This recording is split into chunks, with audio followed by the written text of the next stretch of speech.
I keep trying to read more and more about herbs across the world.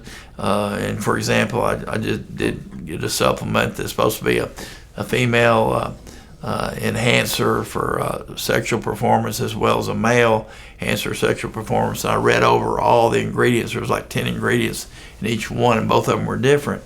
Well, I think it's important for us to learn. Then order something on TV that has a name, but it doesn't tell you what's in it even. So I think we need to get pharmaceutical grade quality supplements, good omega-3s, fish oil are omega-3s, and those are so important with helping lower heart disease and stroke. Some studies from 50 to 80% of decreased stroke and heart disease in thousands of people, 40,000 people in a double-blind study in a couple of them. So there are things out there that help us. The vitamin D that I talked about before in one of my other videos, keeping that level up is so critical, as we have almost a vitamin D receptor in every cell in our body, and it's needed to function properly, and we're deficient. So many people are deficient. So back to stress and anxiety and depression. So when I see this person, I do use my Prozacs, my Zoloft, Lexapros, my antidepressants. I'm using the new antidepressants out, like Brintlex, Fetzima.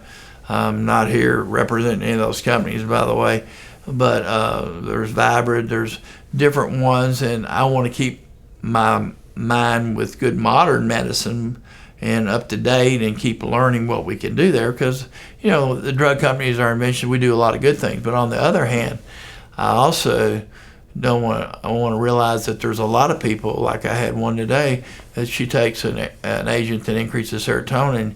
She feels bad and very flushed and feels terrible, and people go off the antidepressants. There's a lot of them that don't respond to our typical antidepressants, and then we as doctors say, well, they're just not doing something or something wrong. But I send them to therapy. I have therapists that are really good, trained in individual therapy, group therapy, EMDR for training to deal with post-traumatic stress.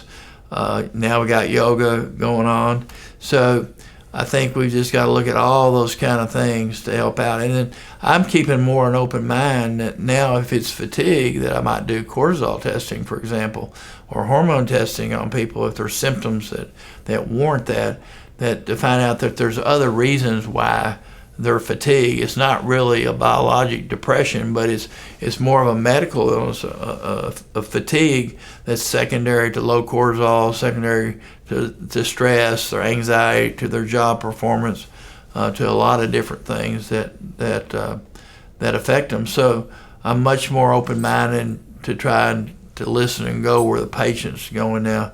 And I think the number one thing I was taught back in medical school is get a good history and listen to the patient. And that's one of the things when I developed here, and that when people come to see me, that first session, I spend at least an hour with them to try to take a really good history, to know what they definitely want to focus on, and then for me to have enough time to go over their history of particularly the gastrointestinal history, the GI, constipation, diarrhea, stomach pains, chest pains, of arthritis, joint pains, muscle pain, of injuries, hair thinning, skin, a lot of things that helps give me the key to what's wrong with them. And a lot of times people come in thinking with a certain complaint of what the problem is. I know what their problem is, but I got to wait a little bit down the line to explain it to them, because it takes a while for people to understand what's happening to them, and you just can't come and get a pill anymore. I know that's the way we're trained sometimes.